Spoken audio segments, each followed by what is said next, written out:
Hey freshman kids, I wanted to grab you guys and make sure that we talked about question number 1 from your wave properties quiz dealing with the Doppler effect. I had almost all of you, I probably would say about 40 out of 60 of you that struggled with one part of this question. Um, what we did a great job of on here was that we talked about if the train was actually in motion, so it was moving from left to right in some way, shape, or form. It was moving, it was moving, it was moving. If the motion of the um, deal or the vehicle was this way, what ended up happening was you guys recognize that over on the right side, we would end up having higher frequencies, lower wavelength, and as a result, we'd have high pitch. And on this side, we'd have the opposite of that. We would have lower frequencies, longer wavelengths, and as a result we'd end up getting a lower pitch, right? So all those things kind of get put together. What we had a problem with was when the train was at rest. I had several of you that basically told me that the train at rest would have an increase in pitch, and that's not true. And the way that most of you worded it was incorrect. So if an object, let's maybe go into my draw function here. I'll go to my drawing, go new, and I'm just going to create an, well, I don't know, an easy object. Lightning bolt sounds good. Alright, so let's imagine this lightning bolt is absolutely still. And I'm going to have to try to, I don't know, draw some sort of a scribble. That's good. So if this object is actually emitting waves in every single direction, and forgive me if my drawing is not very good, these are supposed to be equidistant apart from each other. Ooh. So boom, boom. That right side looks better, except for there.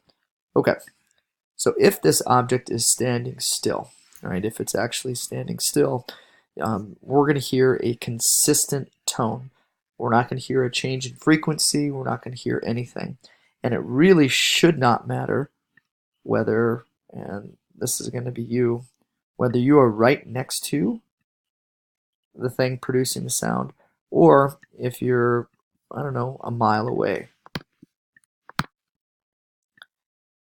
So like right here, let's imagine if this person is standing here and this person is standing here, what's going to happen is if this is still, this is still, and this is still, this person is going to hear the exact same sound as this person. They're going to hear the same frequency, they're going to hear the same tone. The only difference between these two is this person will hear a louder sound and this one will hear a softer sound.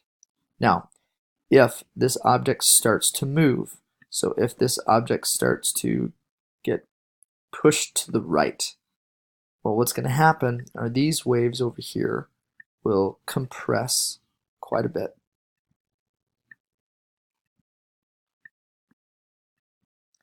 And then the waves over here will spread a little bit further out from each other. And there we go. And so if this object is in motion and it's moving from left to right, this person is now going to hear a higher frequency. And this person over here is going to hear a lower frequency or a high pitch and a low pitch. But now, if this lightning bolt would stand still, well, then they would both hear the same tone, the same frequency. So I wanted to make sure that I covered that part because I think that a lot of you kind of had a misconception about what that looks like. Okay, well, so I'm going to need to delete that awesome stuff. Okay. I thought we did a great job with question 2. I don't know if anybody got that incorrect. We had some people that just need to spend some more time looking at amplitude, crest, and trough. And then most of you did a fantastic job with the electromagnetic spectrum. I wanted to tell you I appreciate that. I also wanted to spend a small amount of time recovering the Big Bang Theory, not the Big Bang Theory, excuse me, but making sure that we understand redshift. Because redshift is, again, really similar to the Doppler effect. It really is the same thing, except it is light's version of the Doppler effect. So light waves, again, have frequencies, they have wavelengths, but instead of using the word pitch, what they have instead is they have colors potentially. And so if we have a specific frequency of light, and maybe it's the color green, if the objects that are looking at that light are at rest, and the thing that's emitting the light is also at rest as well, then everything sees green light. But if an object starts to move, right, kind of like that lightning bolt, if that lightning bolt would move, maybe it would get closer to me, it's going to condense the waves, it's going to increase the frequency, and it's going to change the green light, at least in my eyes, to something that's got a higher frequency, or we call that blue shift. If that lightning bolt would instead move away from me while it's emitting its light, well, then it will actually have longer wavelengths, and we say that it is red shifted. And so those are some things that I wanted to make sure that we covered.